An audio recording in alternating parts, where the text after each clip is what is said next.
Welcome to Raging Bullets, a DC Comics fan podcast, episode 430. Special report on Batman, Superman, and Justice League.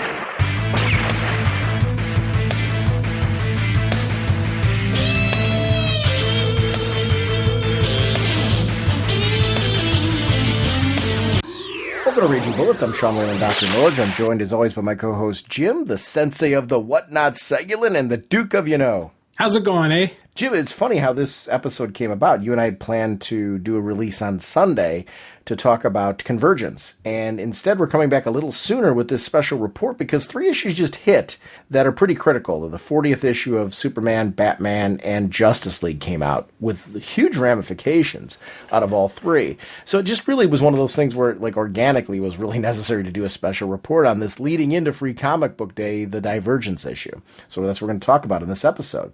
We are proud members of the Comics Podcast Network, the League of Comic Book Podcasts, and the InfiniteComics.com podcast partnership. Sponsoring this episode is DCBService.com and InStockTrades.com. DCBService.com is at that transition point of the month where we're getting ready for next month's deals. And that's where we're going to see where things are, what new swag's going to be coming out, what kind of new things are available at discounts. I do want to remind everybody that they are a digital partner.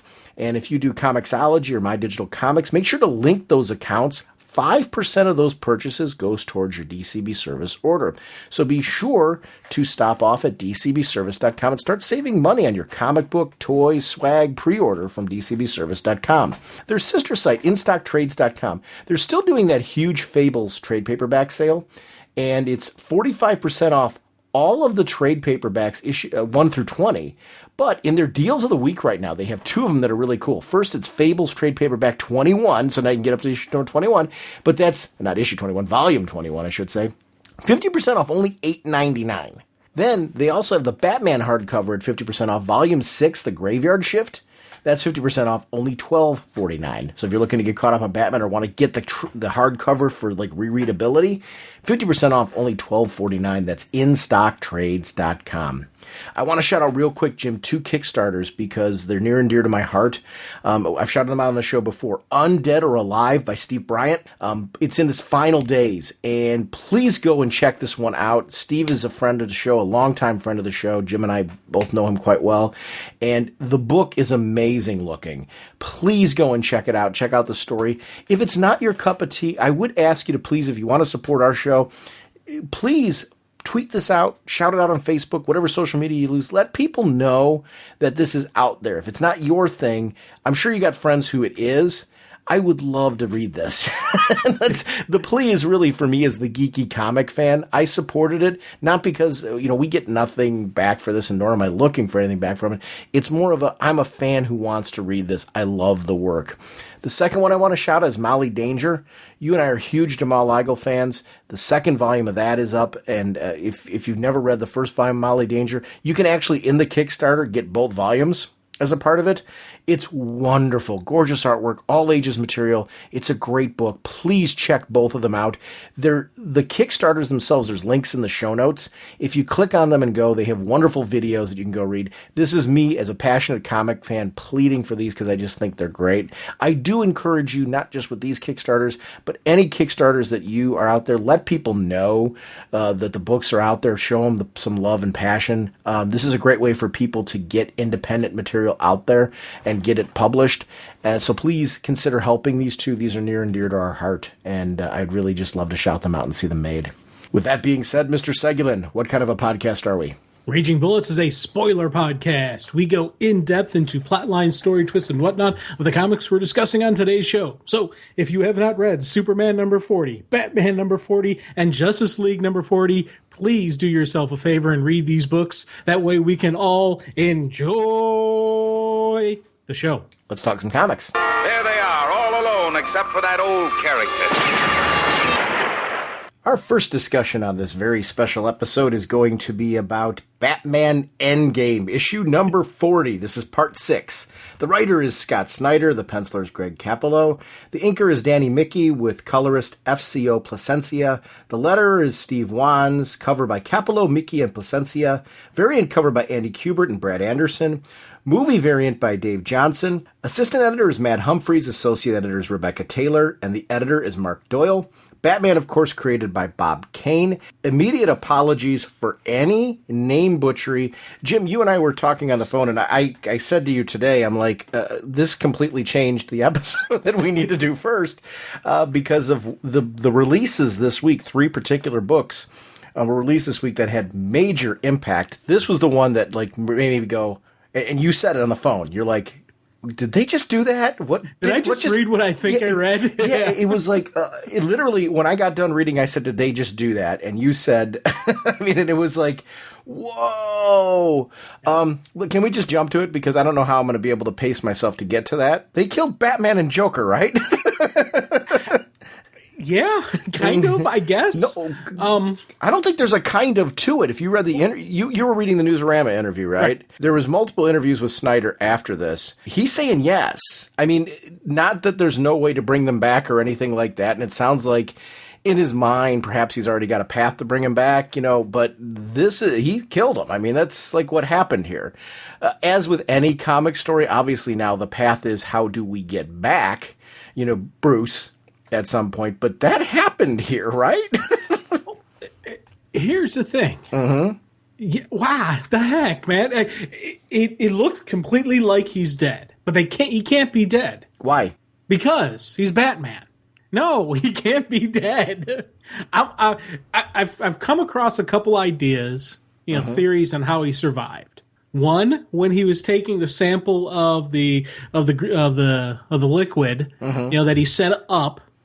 He said he wouldn't break the seal because he sealed it up and he wouldn't break the seal because he didn't want to make a containment. While he was down there taking that first sample, he may have taken a second sample for himself. 2, if you think back to the very end of the book, there is the guy cleaning the street and there's that metal type of armor looking thing that's found in the trash.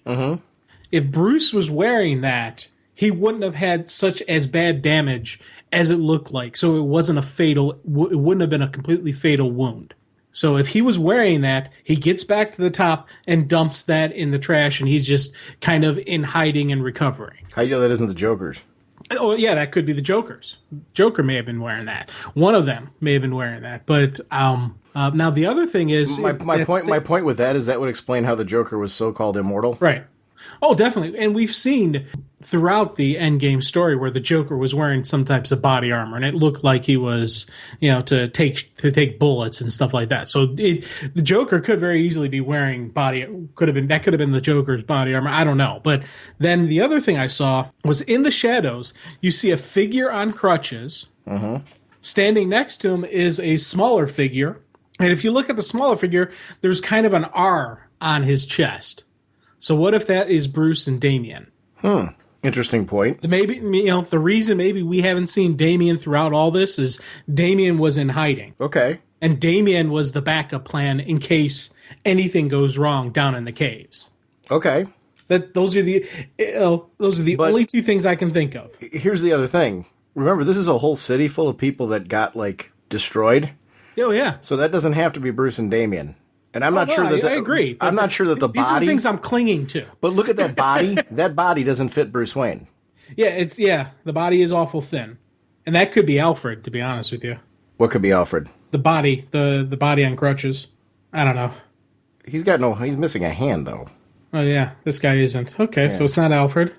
I honestly don't think it's I think they killed him. I do. I think they killed him. I think Snyder's... What's that body armor at the end? What does that mean? Because that's where the Bruce's note is ha.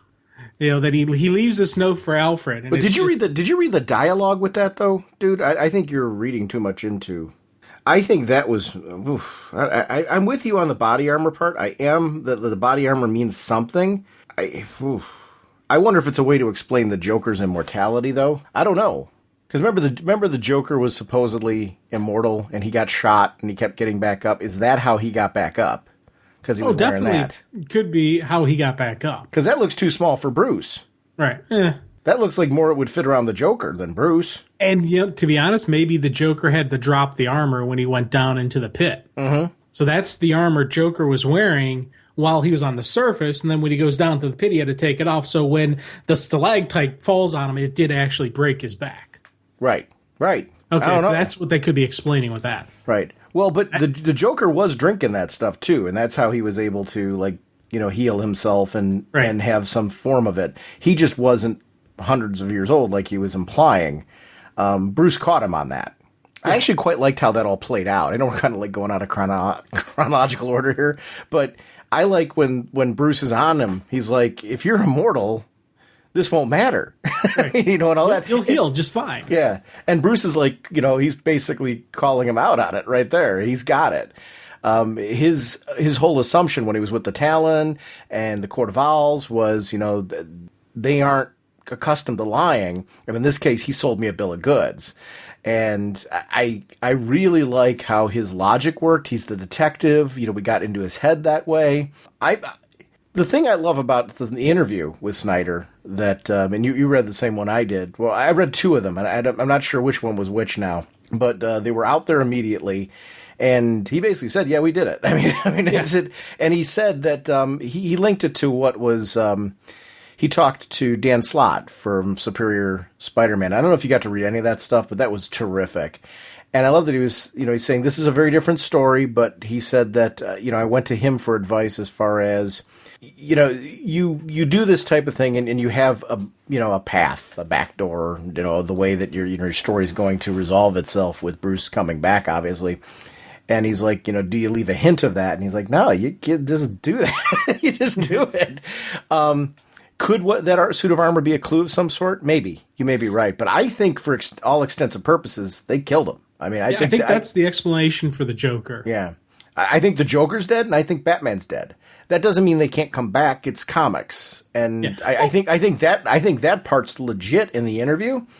I don't think he's playing around here. I think the point of this is to be a big story.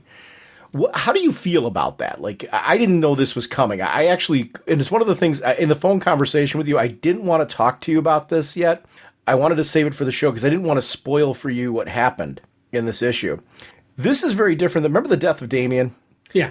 We knew that was coming before the issue was released because of the way that was leaked to the press, how that came out. And I found that took away from the impact of that story. Don't get me wrong, the story was brilliant, and it was still, the delivery of it and the execution was excellent. And I absolutely loved that issue when Damian died. It was very well done. But we knew it was coming. I must have been, if they revealed this anywhere, I'm living under a rock. I didn't know. I read this issue, and at the end, I'm like, oh my God. Then I started searching the internet for the articles. So much the better way to get something like this. Do I think Batman's dead forever? No. No. But this story shocked me. And it was a big ending, an epic ending between the two. Snyder looks at this as his coup de grace with the Batman versus the Joker. He's done. He did Batman versus Joker. This is his epic magnum opus with them, and that's that. I hope he has second thoughts, because every time I read an interview with him with a Batman story, it seems like he is coming to the end of his tenure. In the sense that he's got some stories left in him. It's kind of like how Grant Morrison was talking at the end of his Batman run, if that makes sense. That there is an ending. Whether for Snyder it's a year or two or whatever that's going to be, he seems to be implying that. And I hope it's wrong. I hope he's got more stories in him, because this run is epic. It's memorable.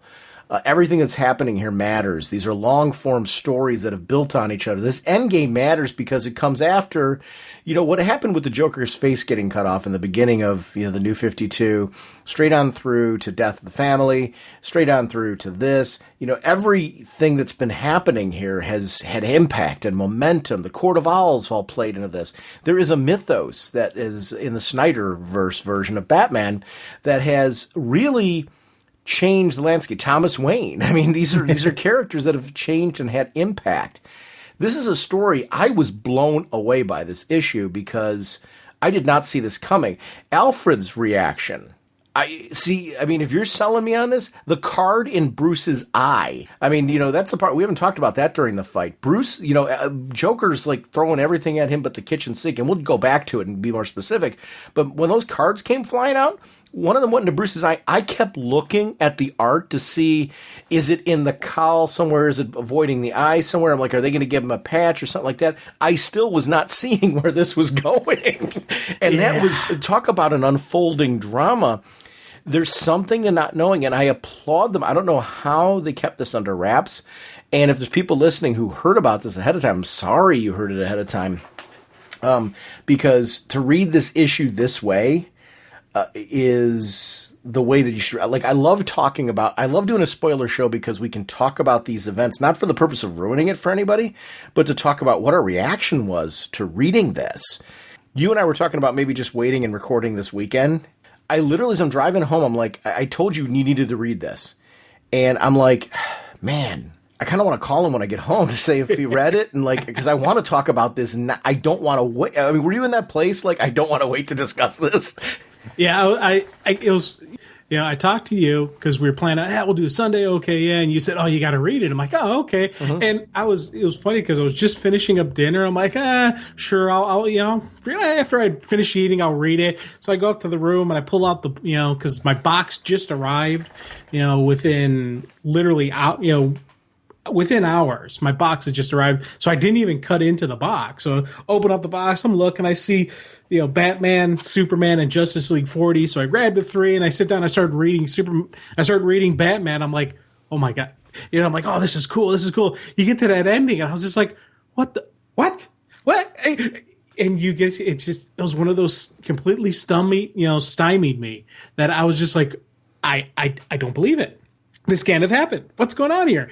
And it was funny because I was thinking, how could he possibly wrap this up with everything that's going on? How could they end it? And the one thought that popped in my head was they're going to have to kill the Joker. And I was thinking that this was going to end with the death of the Joker, not the death of Batman. So when you said, oh, you got to read it, I'm like, oh, okay. So I'm like, I'm thinking in my head, maybe kill the Joker. And I didn't see both of them dying. And that's why I was like, then I'm looking for clues going through it saying, okay, how did he survive? Well, and it's funny, killing the Joker to me isn't that big of a deal. And let me explain why, because the Joker's quote unquote died so many times. This was very different to me because I totally did not expect it because it was Bruce. Yeah. As the story progressed, I love the beginning. Let's just start talking through some of the issue because there's so many good things that happen in this. That opening page where it's the cowl, and that the cowl's framing the you talk a lot about non-traditional panels.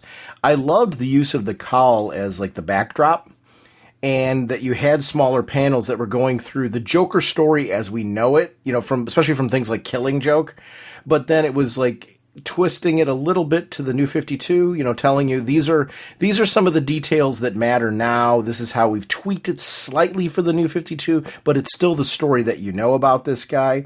And it really is Batman kind of spelling out the history of the Joker as he knows it, as we know it, and bringing us up to speed on what's going on with this lunatic that literally has done it. I mean, he has been destroying Gotham in a way that nobody has.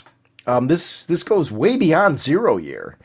And as I'm reading this, I was just really loving the fact that questions that I was having about the Joker's return, questions I was having about what's going on in Gotham, were gradually being fleshed out from Batman in this story. I'm a huge fan of that. I know we've talked about it before, especially, things like R.I.P., where a story starts to shift and eventually you feel like Batman's filling in the blanks for you and you're riding along with him as his partner. This issue did a lot of that for me until he started getting cards in the eyes and stuff like that. And I'm like, I'm the guy that's up on the street saying, hey, Bruce, if you need anything.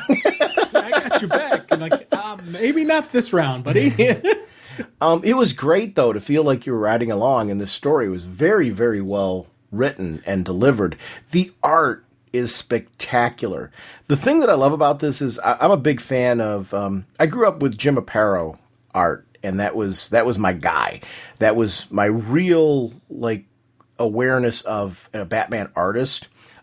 As I got older, I got to go back and I had read Neil Adams' work. Man, my first exposure to Neil Adams was a book and record set that had Neil Adams' artwork. And I remember loving it. I'm like, wow, this is really vivid artwork. And I love the style of Batman. It's very mature and it feels very real, like he's going to pop out of the page. And I became aware of Denny O'Neil and Neil Adams' work, and knew them more for, Neil Adams, especially knowing him more for the Green Arrow and the Green Lantern stories, involving Speedy and stuff like that. But became much more aware of him then with Batman, and then the work that they did there, especially the Ra's al Ghul stuff, which to me was just brilliant.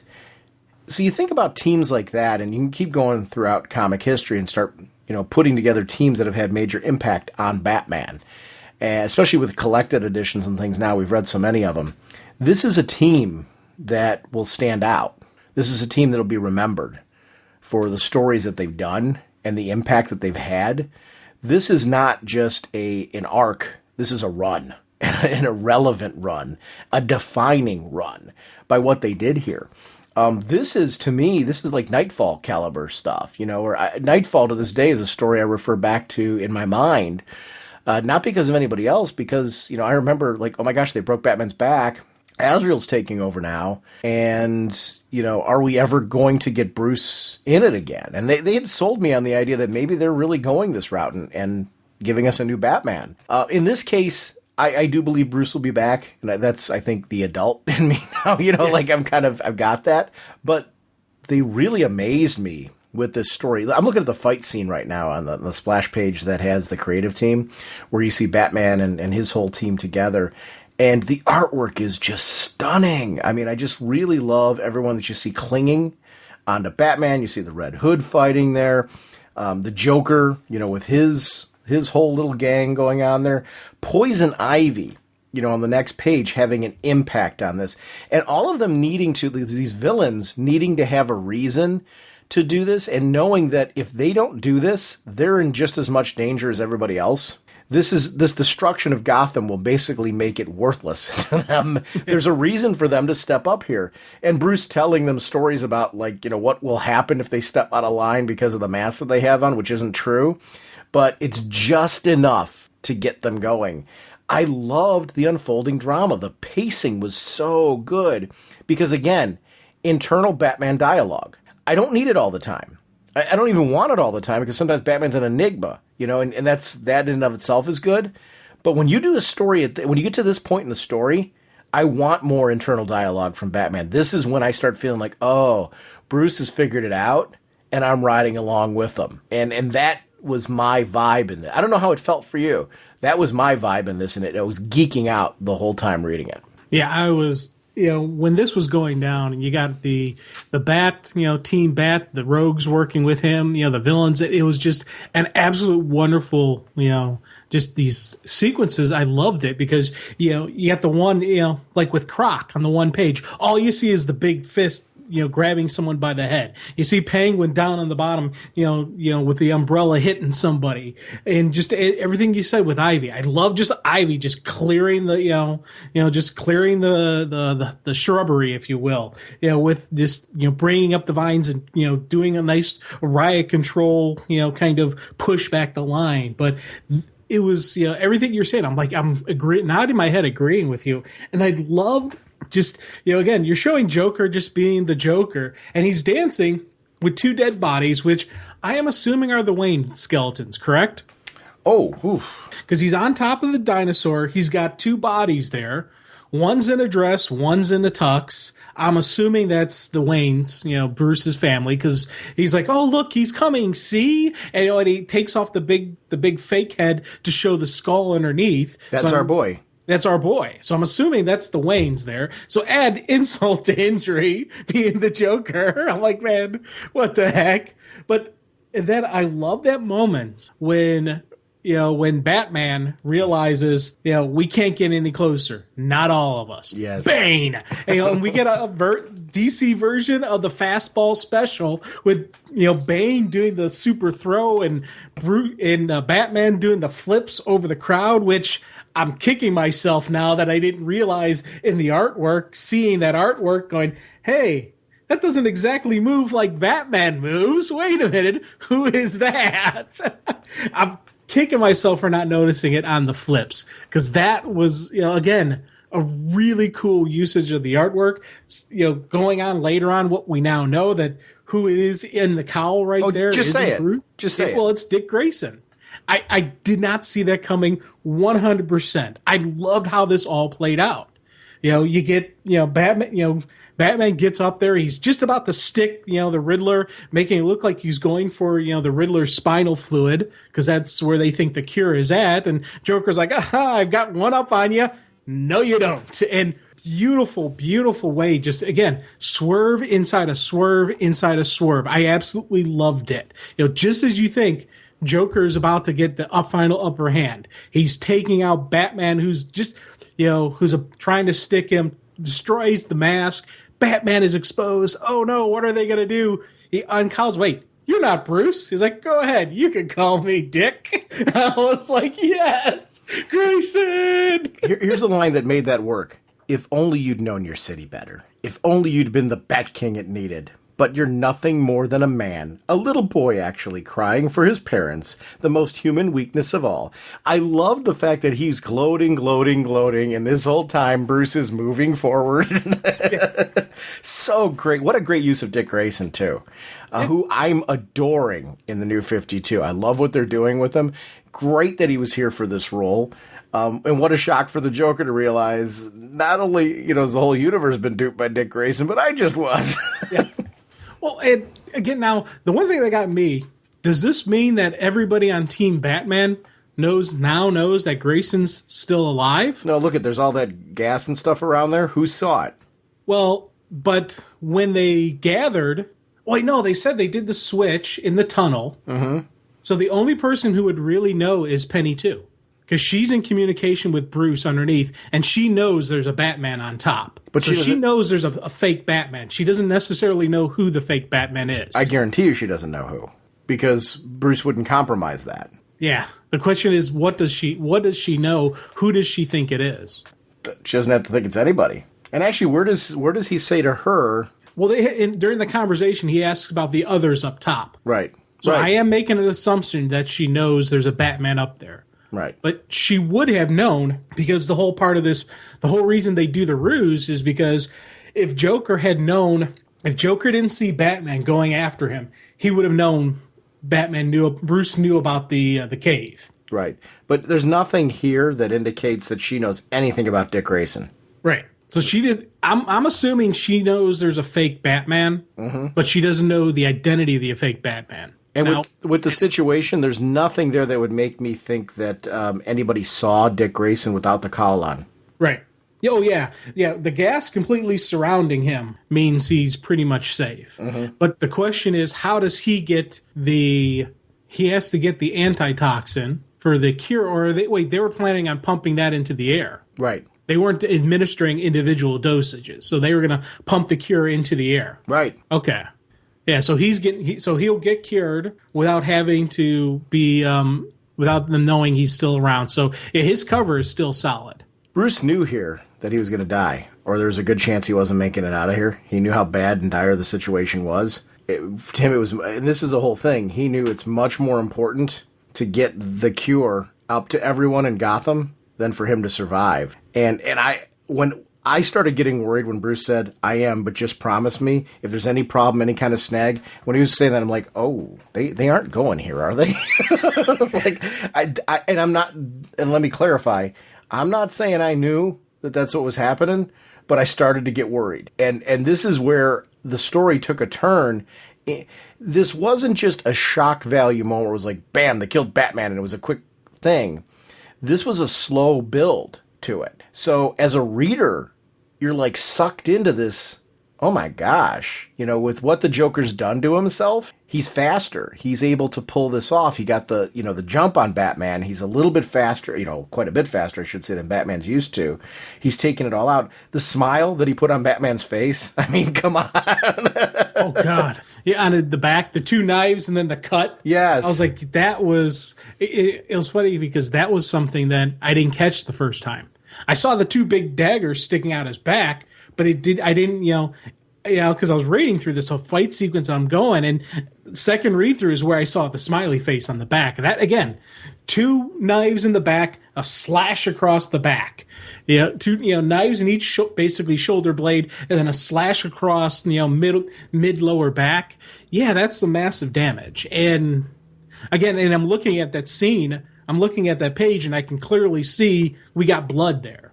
So Bruce wasn't wearing that body armor. That's the Joker body armor that explained why he was immortal. It's got to be what that was.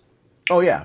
Yeah, I'm now convinced. I'm convincing myself that my first theory is invalid. So I'm now going with my second theory. Well, kind of my first theory, but it's a second theory, that when Bruce took that sample, that initial sample that was scanned to Penny 2, he has another sample of the green liquid. So he has a sample of that, and that's how he's going to survive. I think somebody's bringing him back to life. I think he died here. I don't know. Here's the thing. I'm saying that, not necessarily disputing you, because your theory's a valid one, considering where they're at. The problem is, here's the problem I have with your theory. If we're going to have an alternate Batman, which we know we're getting, why? Wouldn't he be just alive? Maybe recovery. He needs some recovery time. But we saw from the Joker, how much recovery time do you need with that stuff? True, but hey, he's earned a break. He's earned it.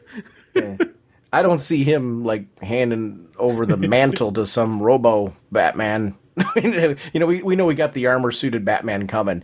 And you and I know, and I'm sure a lot of people listening know, if you've seen the news, who that is. But we'll talk about that after that Divergence issue that's coming out. That's a good Divergent. That's the movie. Divergence issue that's coming out from Free Comic Book Day. We'll talk about that in our next episode to see how that all plays out. But, I'm honestly taking it like they really did this. Especially Snyder's interview. And honestly, I don't care if he's lying to me or telling me the truth or it's somewhere in the middle. I don't really care. I love how the story played out. I love the interview. I thought the interview was fantastic. I love that I read the interview after the fact. Oh, definitely. Yeah, definitely.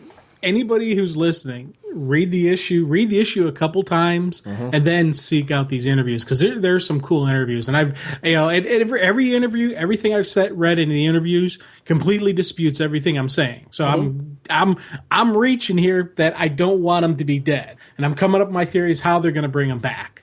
Now, I could be completely wrong, but they killed him off. Batman, according to the story and according to the interviews, Batman and the Joker are lying in the bottom of some cave underneath Gotham, dead. And that is huge, because you think about it, with the last time they killed him off, we knew at the end of the issue he was still alive. We saw that he was trapped in time, and we knew going into that he wasn't actually dead. With the death of Superman, they were calling it the death of Superman, and we knew, okay, yeah, they're definitely going to kill him off, but you knew he was going to come back. This one was a complete swerve out of left field. They didn't say that this was, and I love the fact that they kept it that way. I was so happy. I love Death of Superman story. I loved how when they killed off Damian, all the different deaths that we've seen throughout the universe. I thought those were there's some really cool monumental death moments. This one probably right now is on my favorite list because it was a complete surprise. This is Batman. This is arguably the number one guy in the DC universe, and they just killed him off. And you didn't see it coming. It was a swerve. They didn't spoil it. It was this is how you do a death of a character. I love these deaths over the other stuff where we know it's coming. Granted, you get those great stories, so I'm not going to argue that, but this for me, did I just read that moment? You have that shock, you have that awe, and for me, it's an exclamation point on an absolutely fabulous Batman story, but also a fabulous just Batman run. You talked about it, the stuff we've gotten from Batman recently have made him just an amazing character to read. And again, it's the Joker did it. The Joker, you can say the Joker did kill Batman, because Joker did all this, and he didn't destroy Gotham, but he did get Batman is now dead, and granted, Joker is too, but Batman won, though. Batman won. Here, that's the one thing with the story, and I agree with where you're going with that, and this isn't me disputing you. It's more of it's kind of like how you're looking for Batman to, like, be alive still. I'm, like, looking to defend Bruce. He won. Yeah. He not only took down the Joker, but he saved the city. And that's what Batman does. That's in his dying breath. That's Batman. That's what he does. That's how he's going out. You know what's really disturbing to me? That card in the eye. I know I talked about it earlier, but that was really disturbing to me. Even more than the knives in the back and the smiley face thing. The card in the eye, for some reason, just because it's your eye and, it's been taken out. They really, talk about an event that has after effects. Alfred's denying himself, like, Julia's basically saying to him there's a chance to save your hand, and he doesn't care. Yeah.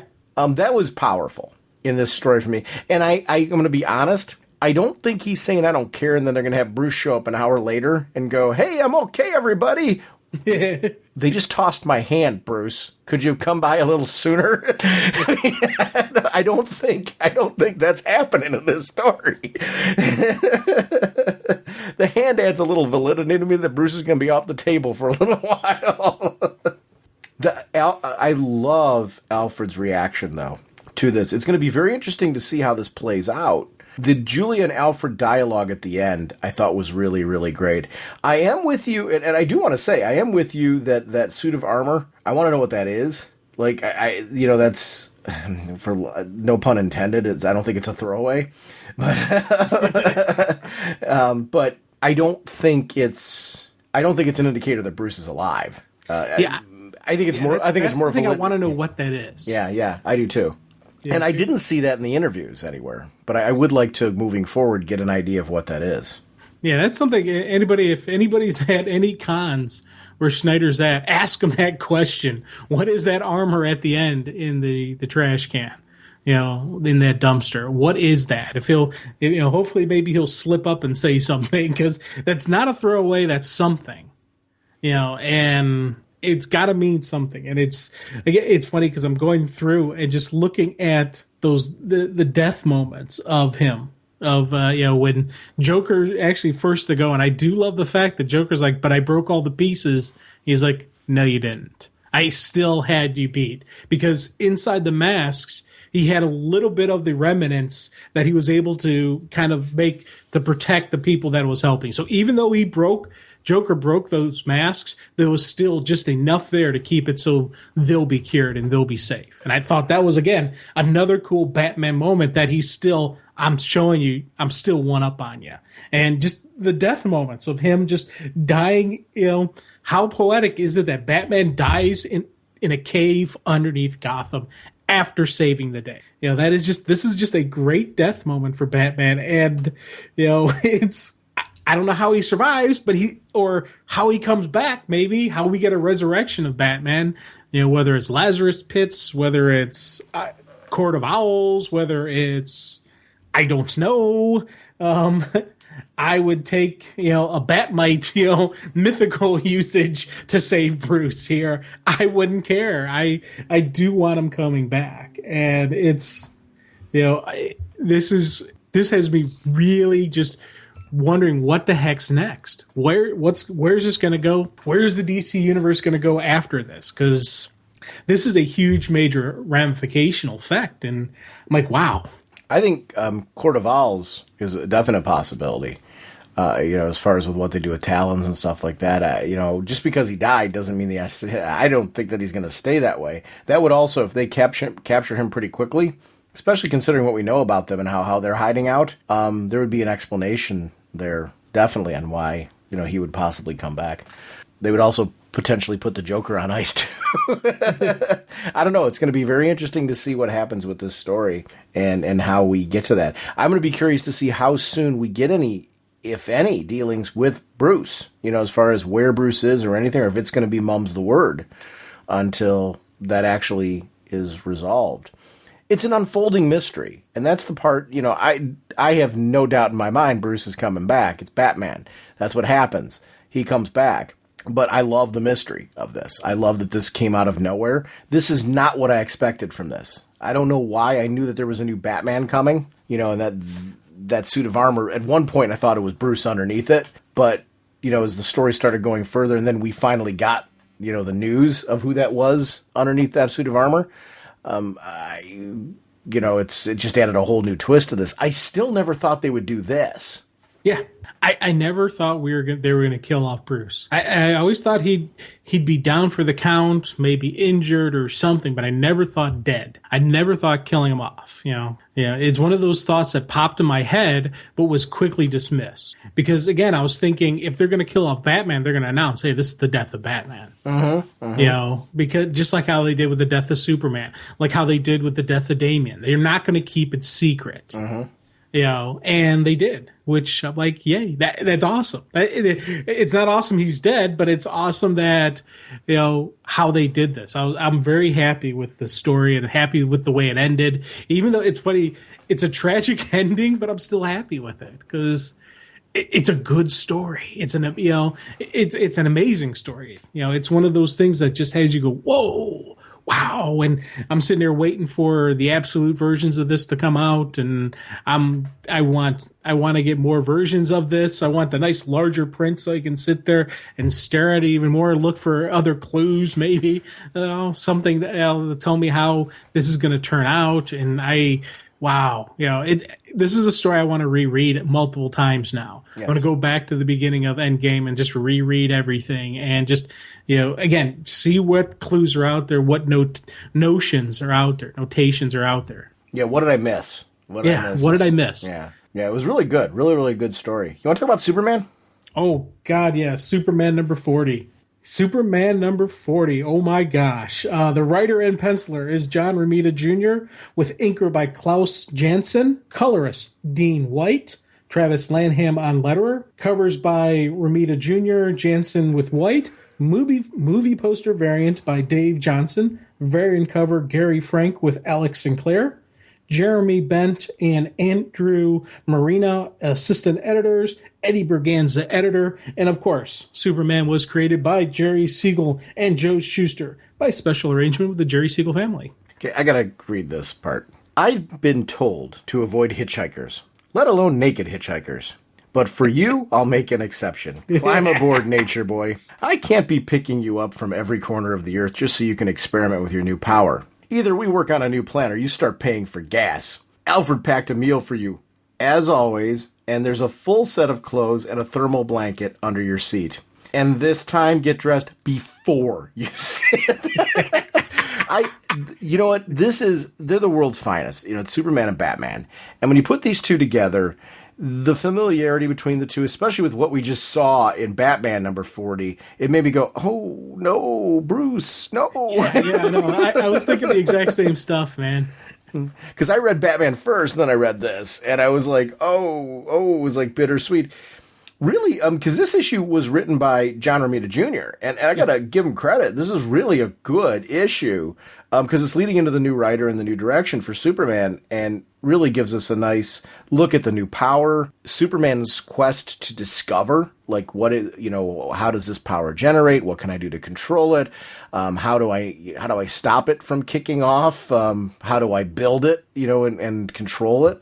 What does it mean for me long term? Am I going to start losing some of my powers because of this? How long does it take for my powers to come back? And basically having the league gauntlet, the test, to basically see if, Superman's powers are diminishing because of this, or if they do in fact return to full form, was really great. I really loved that part of this. Here's something that I really digged about this. Again, you're talking just, the artwork and just the story, because I love this story. The Bruce moments where he's sitting around, he's got a cup of coffee, and the cape is off, and he's just wearing his costume. When I first read this, I was like, what? It looked odd to me, because I'm always used to the grimacing Batman with the cape and the hidden in the shadows, but just seeing him just relax. Like when he picked up Clark, I was laughing right along with you. I loved it. But then usually when he's not just the two of them or the three of them, he's more serious. But here within the Justice League. It's Aquaman, Flash, and Vic Stone there. So it's the inner circle. It's the guys that he trusts. So Bruce lets down the scary Batman persona. He's got the cape off. He's relaxed. He's still got the cowl up, so he's still Batman mode, but it's more relaxed. And I really dig just how Bruce was written and how Bruce was drawn in this sequence. Now, the one thing, of course, that's running through my head is that actually Bruce, is that Dick Grayson, but it is supposed to be Bruce because we see later on when they're out hanging that it is Bruce Wayne, but it's kind of, again, just the ramifications of Batman being dead now. Stories like this, we're not going to see Batman. We're going to see somebody else within this group, within these confines, within this, this closeness. And I'm like, wow, I'm still affected by Batman. Even in this really cool story, I'm still affected by that. And I agree, echoing completely with you. I love the gauntlet. I love the fact they keep throwing tests at him, blasting him, dropping, crushing stuff. And within that, I did enjoy the little comical moments, because these are, as I said, this is the inner circle. This is the trusted group that they know we can relax around each other. We can have fun. We can just be ourselves, and we don't have to put on airs. And I loved seeing that within the Justice League. You need to have that friendship, that camaraderie. It was something that humor could very easily take away from moments. This one, it accentuated it and really amplified it for me. These are comrades at arms. This is the Justice League I grew up with. This concept, this idea of this group. They don't, they battle each other sometimes. They have different philosophies sometimes, but they have these moments. It's kind of, the thing we love. What do we love in the Avengers movies when they have these moments too? And I think it's important to do this with the Justice League because historically they've done this. These are friends. These are people that have hung out. When I grew up, members of the Justice League were going out on double dates and stuff like that. Not all the time. It was, it was something that happened at a couple of panels. But you had this sense of they have their day job as heroes, but then, they do have lives outside of that, and they do acknowledge that with each other. There is a trust that's been built up that they don't have with anybody else. And it's because they all understand what it's like to be in this world of needing to keep who you are secret. And why? And I loved how that played out in this. There's something really, really neat about how it played out with this group. The artwork, I really want to comment on because we've seen like a continual evolution, I think, of the John Romita Jr. art at DC, getting his own DC style of what he does and something that fits for this world with these characters. I really feel like with this issue, it's really, I've really enjoyed the Romita Jr. artwork, and I don't know how you feel about it. That's why I wanted to bring this up, because I felt this issue had a real special vibe to it. The art, especially with him being able to tell the story and to showcase the art, the whole art team I thought just came together, and it was really great artistic storytelling in this that stood out for me with this. And it was great to see Romita Jr. be able to stretch those muscles here. I think we've seen an evolution of that throughout his work on Superman. Yeah, I like his artwork. I'll be honest with you, it's not like my top number one artist, but I do like his artwork, and I like how they're physically telling the story. And again, artwork is very personal. What kind of styles you like, who you like, and so it's. It has a very solid that what I would call like a classic comic book feel to it. Mm-hmm. And I like classic comic book. I like that art style, but for me, what I consider classic comic book with the modern twist is my personal favorite art style. So this is a good art style. I like this art style, but for me, it's not my top choice on the art style, but complimentary on what he's telling. Like there's the one scene again during my art read throughs where I caught this, where they're talking while they're running through the gauntlet, while Diana's sitting there saying his head is hard as Themyscirian reinforced concrete. You look at that art panel. She's rubbing her hand. Uh-huh. She's actually feeling it. And I was like, and it was something I didn't catch the first time. I'm like, that's a nice little art touch. And it's little stuff like that I really enjoy his art style, where he'll put a little bit extra in there to tell the story. And next page over where Superman's rubbing his face. Yeah, exactly. Those type of stuff where that's the kind of stuff that I really like his art style with. And like, even when they show him just getting ready to unleash in the quote unquote controlled environment, you can see just Clark going, okay, focus on this. And it's almost like I can hear inside his head saying, relax, you can do this. This is going to work, and just you can see in just how his body mechanics, where he's not hunched over in defeat, but he's hunched over kind of like that. Okay, get ready. It's time. And I think that's the kind of stuff that I really, really enjoy about his art styling and what he brings to this. Yeah, it's really, to me, it's just terrific material. I find the artwork amazing. I'm really, and you're right. That's very subjective. Everybody's got their own tastes. I really love John Romita Jr.'s art. It's something that I've always loved is Marvel work.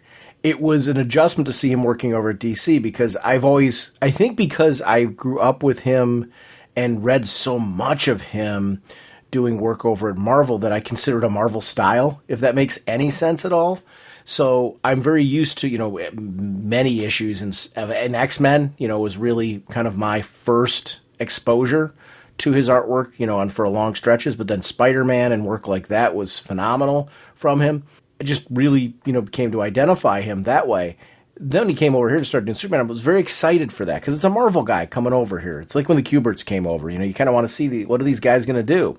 When Jim Lee came, Jim Lee came over is another great example. Jim Lee was a Marvel guy, he was an Image guy, and then he came over. He's doing DC work. Hush and stuff like that was like mind blowing. Like Jim Lee doing something big like that.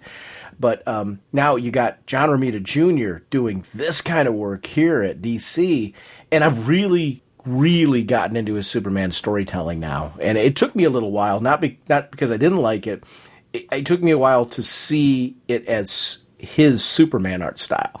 Now I see that. Now it's got its own DC vibe to it now because I've adapted and he's adapted, and you've seen a gradual progression of that, and I like that. I think that's important with an artist, that as a reader you can look at the first issue and appreciate he's this whole feeling out process he's gone through as far as how do I want to tell Superman stories? What do I want that to look like? How do I have a sense of flow and motion?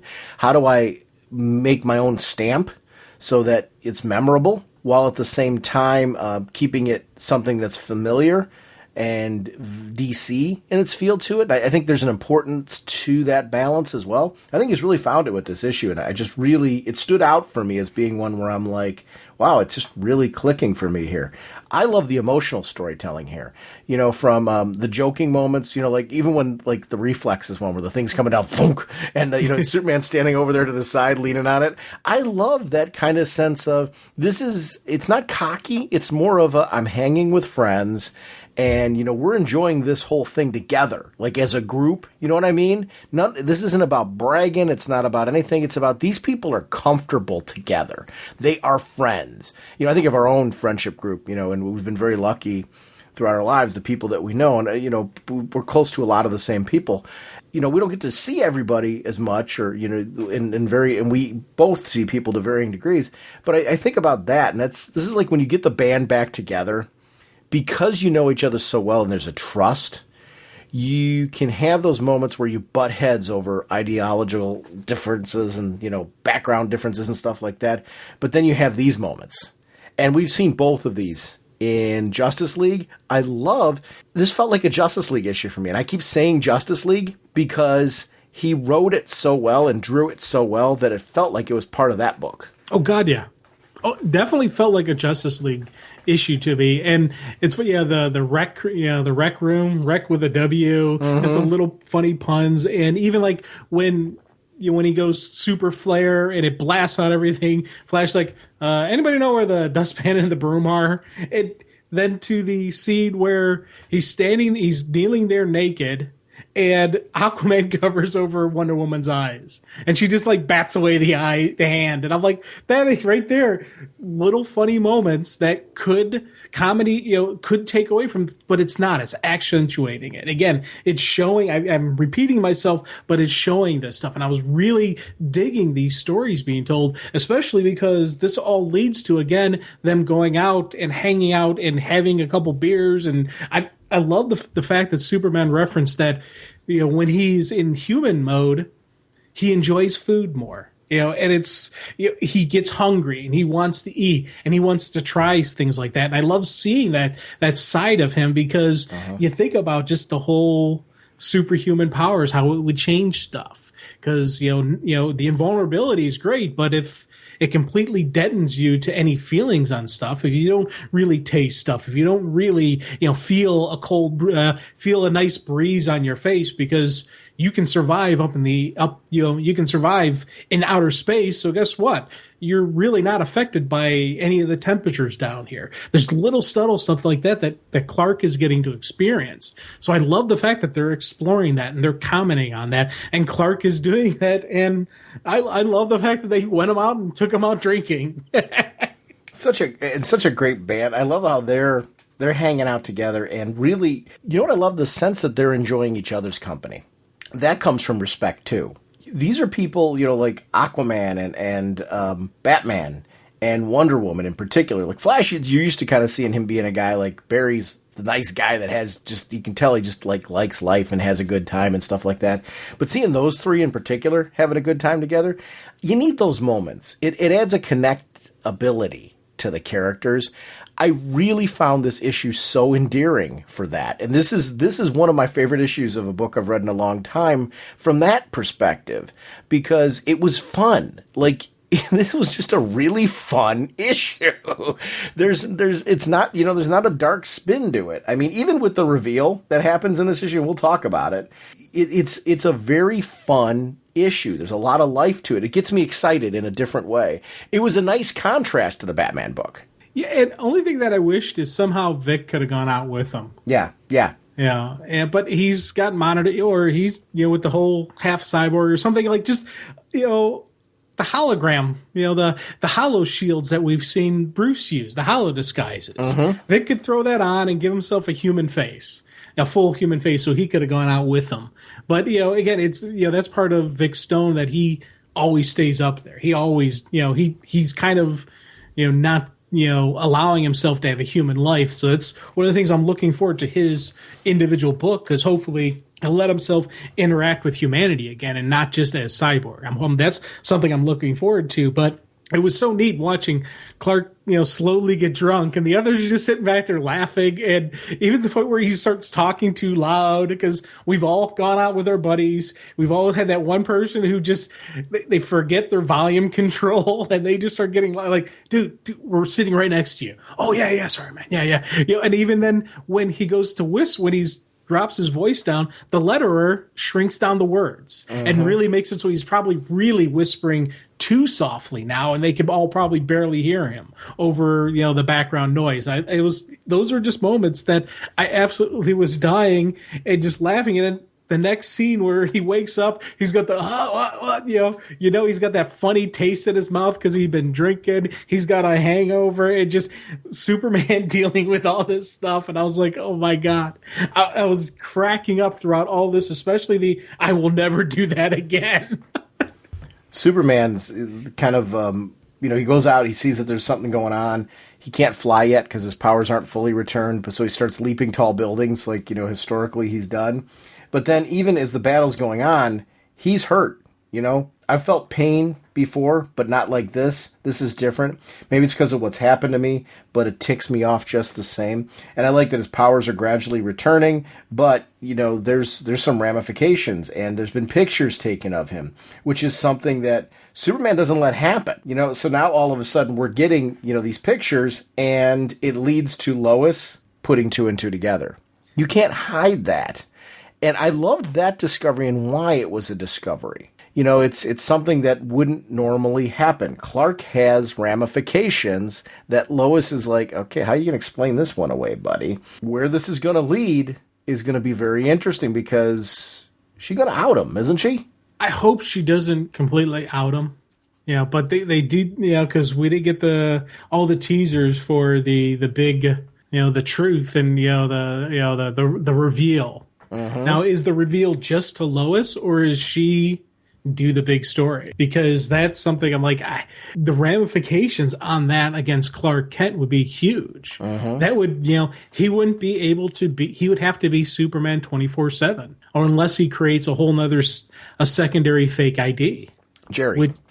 which he could very easily do, but he's Clark Kent. He'd have to give up Clark Kent, and I'm like, so I can't believe she would do it, but I don't know, because maybe she may not see it as see all the ramifications on what this could do and yada yada. So maybe she's not being. I don't think she would do it maliciously, but she may reveal something, or there may something come out of this. She definitely knows that Clark Kent is Superman now. Especially I love that scene where he's coming in, he's got the sunglasses on, he's got the bang on his face, he's got the bruises right where Superman has bruises. And she's like, Clark? And right there, boom, she knows. So it's, what's going to happen? That's going to be the whole interesting thing behind this. And that's, again, another one I'm waiting for I can't wait for After Convergence to see where this story goes. This is new creators going to be taking this story and continuing it on, with the big reveal. So what is going to be the big reveal? Is it to everybody, or is it just to Lois? Because Jimmy already knows. So Jimmy knows the secret. Now, if Lois and Jimmy both know the secret, that's one thing. But if Lois completely outs him, that's huge. And the parents aren't around for that to be a ramification. Right. So yeah, the only ramification would be the friends of Clark Kent, so Jimmy Olsen, but easily explanation, if for his safety, and Clark doesn't have a lot of quote unquote friends, so, and his family's gone, so there's a lot of people that could be protected. Lana Lang could eventually have an issue because she is a friend of Clark, but she's right now with John Henry Irons, so she's with Steel, so she's got some protection there. And plus, Lana's protected. She's pretty resourceful, so she can take care of her own. But there is, it's the main thing is the end of Clark Kent. What would he do if he can't be Clark Kent? Because he's always said, "I am Clark Kent. Superman is something I do." If the human side of him goes away, what does that leave us with? A full-time Superman is not necessarily a completely happy Superman. It'll be interesting to see how that plays out. I'm intrigued by the story. It's funny, DC is getting very experimental, and they're playing around with things that they haven't played around with before, or haven't in a long time. I like when they do this kind of stuff. It's exciting right now. It's, here's the thing. To do these things just for a quick shock is cheap, and it doesn't resonate with fans. To do these things for the purpose of telling great stories and interesting stories, because there's a method and a pitch and a longevity to what you're doing, that's interesting. And I think this is going to be interesting. I'm excited for it right now. I love these books, that they're taking the main books and shaking them up a bit. I love that we're getting some new titles that look interesting as well. And it's a fun time to be a DC fan, to see all this excitement. It's a fun time to be a comic fan. There's a lot of cool stuff going on. Marvel's got their Secret War thing going on. Let's not just talk DC. And then there's great indie stuff going on right now. I'm a big fan of Valiant right now. I think their work has been stellar. There's just a lot of great comics out there going on. So I'm excited for this. Let's talk Justice League number 40, if you don't mind. Oh, God, yeah. Yeah, this is Justice League number 40, the Dark Side War Prologue. Jeff Johns is the writer. Kevin Maguire is the artist, pages 1 through 9. Phil Jimenez is the artist on page 10 to 11. Jan Jurgens is the penciler, 12 to 13. Jerry Ordway, pencils and inks, 12 to 13. Scott Collins, pencils and inks, 12 to 13. Jason Fabak, artist, pages 14 to 15. Jim Lee, pencils, page 16 to 22. Scott Williams, inks, pages 16 to 22. Brad Anderson is the colorist on pages 1 to 15. Alex Sinclair is the colorist on page 16 to 22. And Rob Lay is the letterer. Jason Fabak and Brad Anderson on cover. Alex Garner on the variant. Emmanuel Lupacino on the movie poster variant cover. Amendo Torraturo is the assistant editor. Brad Cunningham is the group editor. Superman created by Jerry Siegel and Joe Shuster by special arrangement with the Jerry Siegel family. New Gods created by Jack Kirby. Apologies for any name butchery. What really amazed me about this issue, I just want to talk about the multiple art teams on this. I think the use of two colorists to link everything together was a really smart move, because there was really a nice flow to this issue. You could tell, that there was some artistic changes along the way, but it was subtle. It wasn't jarring. And I think that it helps when you take a really strong colorist and you link all that together. I loved the storytelling on this. It was huge. This is building a big thing. It's changing the mythos of the Anti-Monitor, tells us some new things about Metron and Metron's background, links together what the current universe is with everything that you read before. So it all happened. And I'm a big fan of that. Like, we've talked about on the show how we choose to think of Flashpoint being the event that links everything, and now there's a sidestep because of it. This validates that. Like, in one issue, they validated all of that. It all happened. It all is part of a big tapestry that is interconnected together. It's a very important issue for fans that have been like, but this story was important to me, and it's not there anymore. No, yeah, it is. And this issue right there, this is what I love about Jeff Johns. He did this with Hawkman. He took all the crazy threads of Hawkman and put them together and made that into one nice tight bow where everything happened. He did it right here with the DC Universe, and I love it. We've said it before, and I'll say it again. In Johns, we trust. Man. I love his writing, and it was funny. I'm glad you brought up Hawkman because I was just about to say it as well. Mm-hmm. He knows how to bring all this stuff together. He knows how to put that, and it's just that one little panel. There was like a 2-page panels, 2 pages where he just said boom, boom, boom, boom, boom. You see, everything is good to go. It's all connected. It all happened. It just changed because of this event, because of that, because of this. These are different universes within the same, existence. And I love the fact that Metron throughout all of this has been throughout, Metron and the New Gods, and explained, with Darkseid, explained with Highfather. They were throughout all of this. They continued throughout all of this. I thought that for me was a really cool moment. And opening with my buddy Wilson here. Oh, Wilson Morgan. I feel bad for the guy. He's trying to help out. He's trying to do the right thing. He got powers because of the Amazo virus, and he's going to be a superhero. Not so fast. How come? When I was reading this, dude, I was so seeing, either you or me doing this, and actually probably more like being me this happening too. Yeah, I'd be in the chair. Yeah. See you, Jim. Dude, look at my ride. I feel bad for the guy, though. But it's funny because you think about it. Yeah. This is one of the things that they always say with amateurs, with people doing vigilantism and stuff like that. This right here is the big risk. He's got these electrical powers, and he blasts the door where the person's daughter is being kidnapped, and he's going to be the hero. Well, guess what? You may have electrical powers, but you're not bulletproof. And, so he walks in, bad guy, bam, one shot to the chest, and you see the bad guy dragging the girl away. So he didn't save her, didn't do anything, and now he's just going to die in the, in the mud. And again, feel bad for the guy, but this is one of those things I always talk about with the heroes. They don't want the regular people taking over. Had that been Batman, he wouldn't have gotten shot in the chest. He wouldn't have done a direct frontal assault on the thing. He would have hit the flank, or he would have had body armor. That's the one thing I'm like looking at the guy's costume.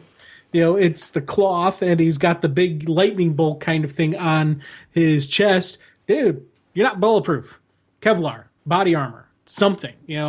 Police, even if you do the Clint Eastwood steel plate underneath your shirt, something other than just what a cloth T-shirt on. It's one of those things where it was a great opening, especially where they go with this. You got this guy who has his powers, who's trying to do the right thing, who dies.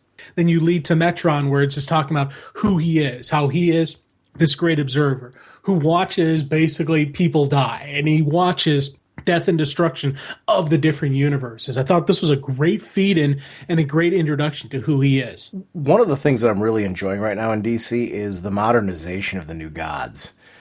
Without throwing out the window the core qualities that made them so rich and interesting. Those Fourth World omnibuses from Jack Kirby just made me a huge, huge fan. of the characters. To see them fleshed out and brought to life, and in this matter, like Metron is incredibly interesting here. He's an enigma.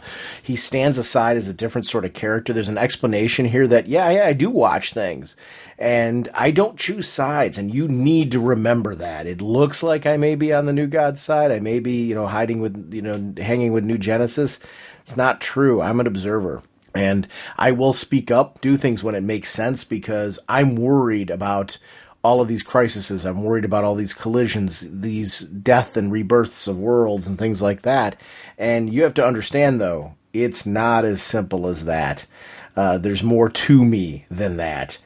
He makes that deal, and that's a part of the history of DC. That goes right back to Kirby. That trade between Highfather and Darkseid is a part of DC history. See it fleshed out like this, though, where the kids are aware of what happened to them, is something that's really stunning for me. What happened to Scott Free, and then seeing what happened to Mr. Miracle, and happening, watching Steppenwolf with Orion, and the fact that these two kids, very, very young, are being traded off to two very, very different lives is something that I just really loved. What a tragic story. See, I always thought Kelback was the trade person, not Scott. No. Yeah, that was the thing that I really liked seeing this, because I knew, I always thought like Scott was just captured and escaped, hence why he's escaped. I always thought it was because I knew Orion was the Darkseid one who came over, but I always thought it was Kelback who was the new god, because basically I took it as they each turned the other's son. Yeah, exactly. So I was glad to see how this played out with the fact that we see Scott actually doesn't turn. Scott is he becomes Mr. Miracle. He becomes the great escape artist, and it's even though he's in Apocalypse, he's not gonna turn evil. But Orion, when he comes to New Genesis, he actually does become more positive, more force of good, not I'm going to destroy New Genesis from the inside. I thought that was a really cool. I like seeing the fact that the good guys stayed good and the bad guys turned good because of the positive environment. I thought that for me was a really cool story to see. Yeah, it's and it goes right back to, this is all Kirby. This was Kirby stuff. What I love about it is, though, Johns has this way of loving the history and bringing it in. James Robinson does this really well too. Where they're fans of what came before, and they're fans of getting to the core of what made that great for me. What did I like about that? What stands out about that? And taking those values and saying, okay, these are the non-negotiables. You have to have these qualities about these characters in order to make it interesting. So how do we take that and make it today without losing those? And they really do that, and it's a nice balance, and it's something Jeff Johns does so well right here. I mean, this whole sequence I just thought played out very well with Steppenwolf. I love how it's tied into Earth 2. I love that it further advances what makes Scott Free so interesting. Takes us to just when you think you know where the story is going to go, I was unprepared for what was going to happen next. I love the idea that, there's these crises. It's the Anti-Monitor, the whole universe. This happened. This actually happened. He destroys world. This is what this guy does. And I didn't get the idea, and nor would I, that the Anti-Monitor and, of course, Metron have a rich history. But I loved seeing the journey back to all the crises, the journey back to Zero Hour, Infinite Crisis, straight on to Flashpoint, to today. And a world that has yet to solidify. So I'm very curious to see how that's going to play out in this Justice League book with that world that's yet to solidify. But the chair that Metron's riding on is named after the Anti-Monitor. It's the Mobius chair. Now, did you know that the Anti-Monitor's name was Mobius? I think that's new. Okay, that's because I had no clue, but I didn't know if that was just something from the past. But that for me was oh, that is awesome. Yes. The fact that was his chair. He whatever Anti-Monitor was before this, he was the Observer. He was Metron. He was Metron before Metron. And I'm like, that is, for me, that's a cool just revelation. I love the fact that it was funny because we talked about the artwork and the change in the different art styles at the beginning. For me, it's weird because when I do my read-throughs, I don't read the creative team until the art read-through. So when I jump into it, I jump right into the story and I read it. And as I was going through, I saw different art styles, but the art styles kind of fit the story being told, so it didn't even register that it was different people. It was a great blending because you talk about how the colors throughout really help bring it together, but also just when they chose to use the different people. So then when I did my art read through, I saw, okay, different page, and I started matching up. Okay, yeah, new art team, new story, new art team. And I thought that for me was a great way to do this book because, again, like these sequences between Metron and Mobius or Anti-Monitor, whatever you want to call him, these panels, different art style, different creative team, different people doing the artwork because it's a much different situation, much different looking world that he's on right now. I really dig this. This was something that I thought was really cool usage of the multiple art teams. Metron's reason for pleading to him and saying, look, I will help you restore yourself if you don't do this again because I see a bad thing coming. We've had crises before and the world's been reborn. And we've seen the multiverse die, the multiverse be reborn. All of these things have happened. It can't handle going through this again and again and again. Something's got to give at some point.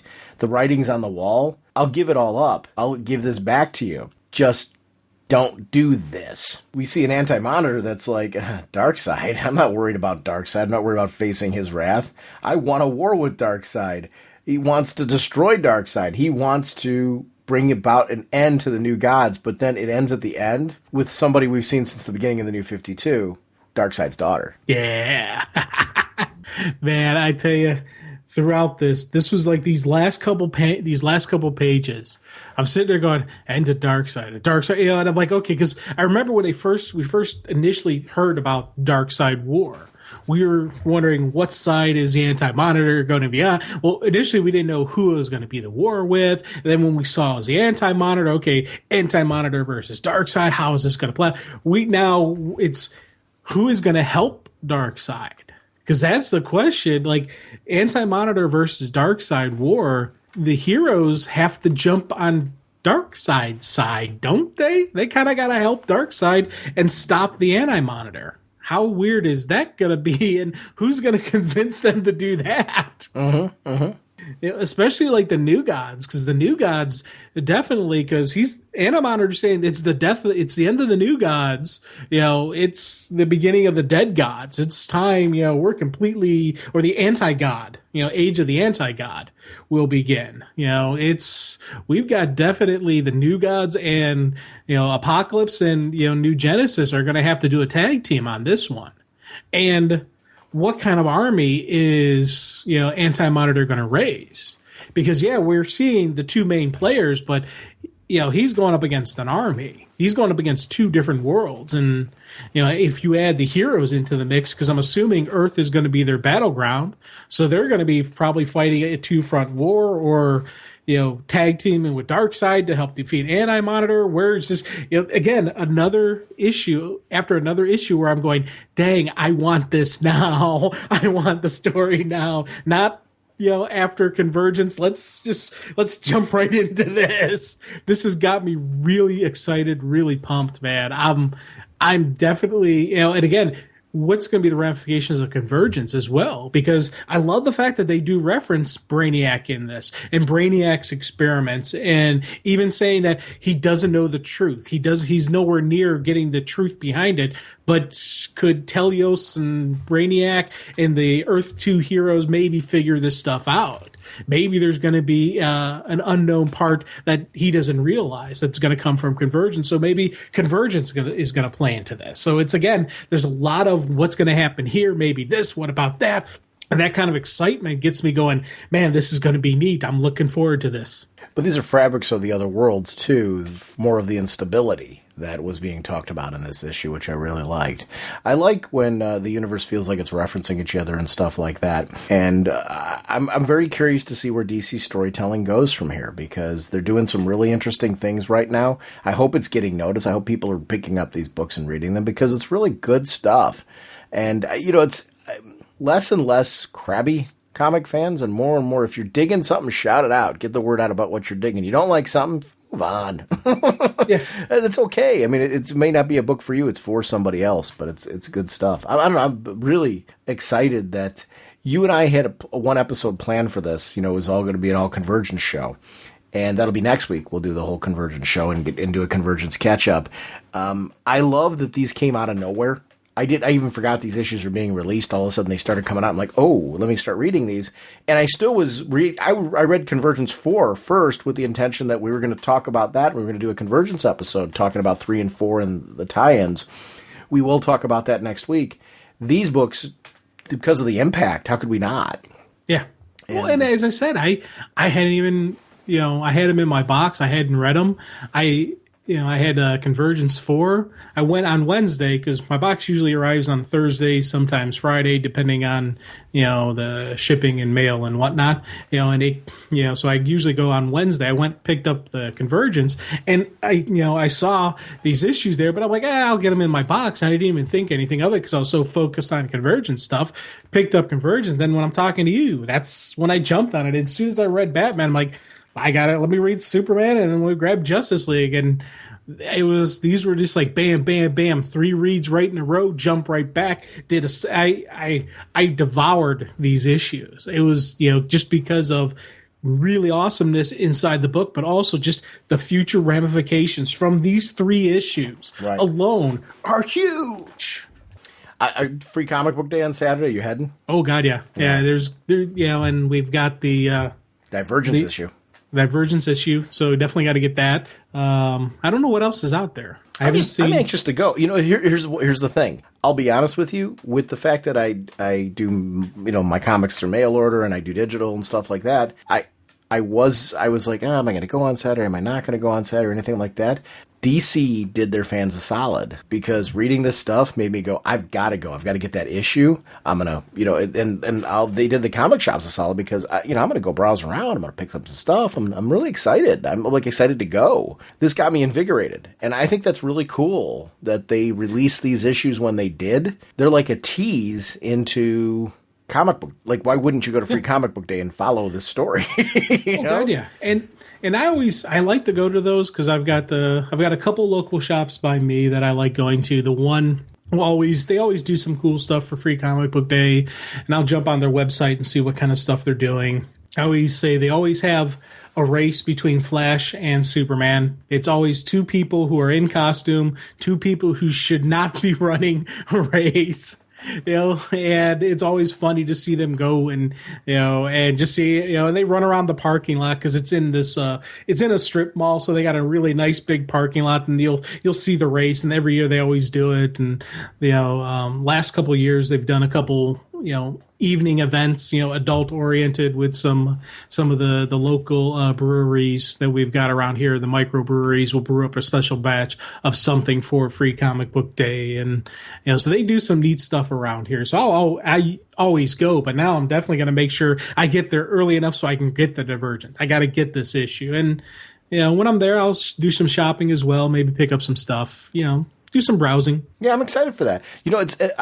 It's funny, you got me motivated now. I've got 3 comic shops around me because you and I live in different places now. You live on the west side of Cleveland, whereas I live on the east side. And I'm very anxious to see what the shops around me are doing, and I think I'm gonna pick which one I go to based on is anybody doing anything cool like what yours get. Yours is cool. I mean, I'm excited for that. I would go too for that reason. So it's doing what it's supposed to. When you've got these teasers like that, I think this is great. And I hope more companies are doing this, leading people in to Free Comic Book Day and pulling them into the shops so that way doing some of the retailers a solid. This is fun. I'm excited.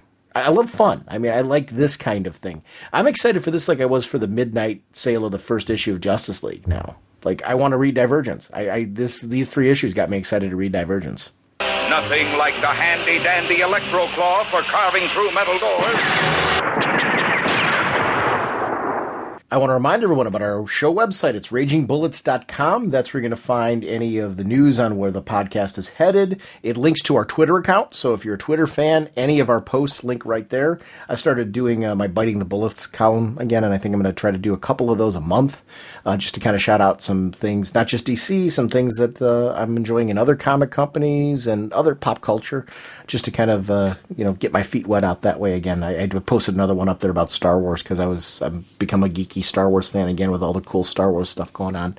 So I'd like to do some more of those just to put some more content up on the website. I also want to shout out our Facebook group. It's a wonderful community. I mean, the people over there are amazing.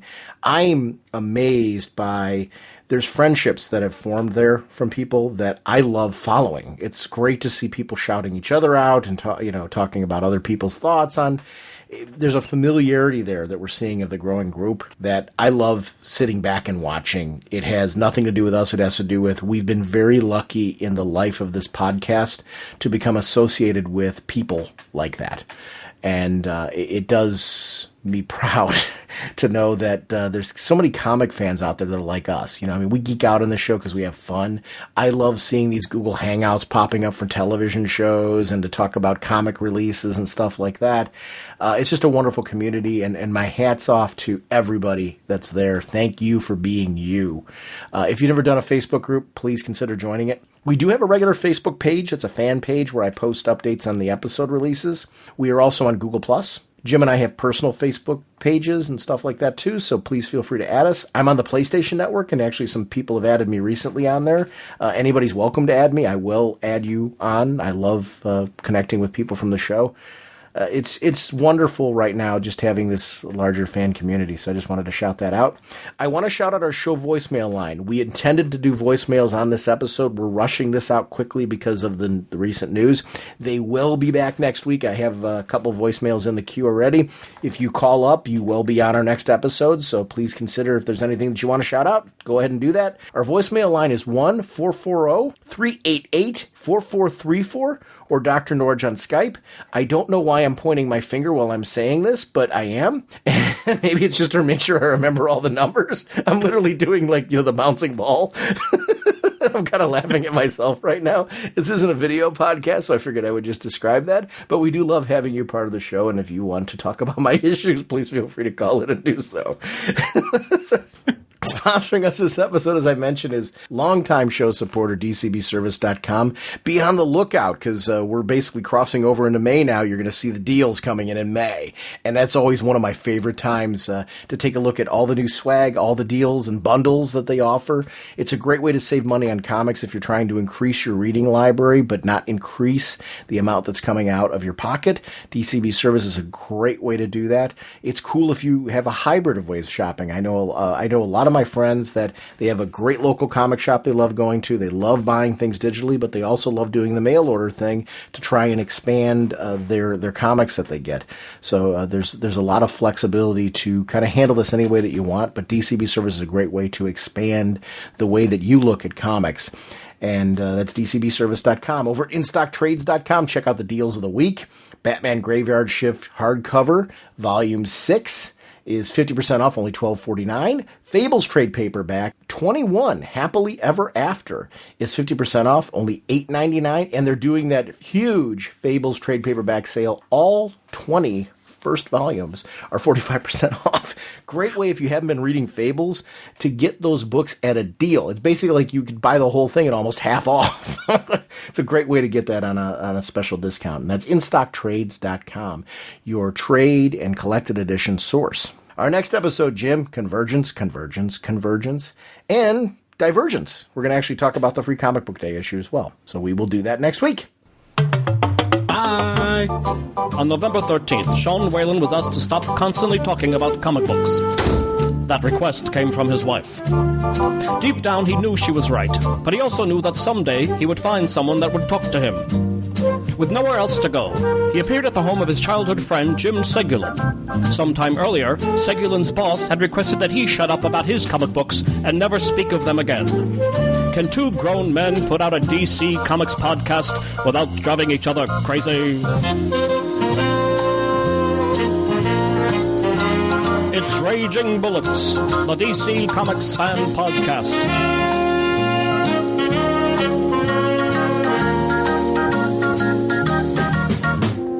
With Sean Whalen as Dr. Norge, and Jim Seguland as the Sensei of the Whatnot and the Duke of You Know.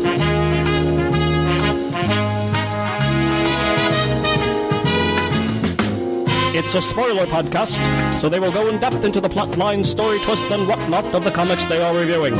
So if you haven't read the books, you may want to come back later so you may better enjoy the show.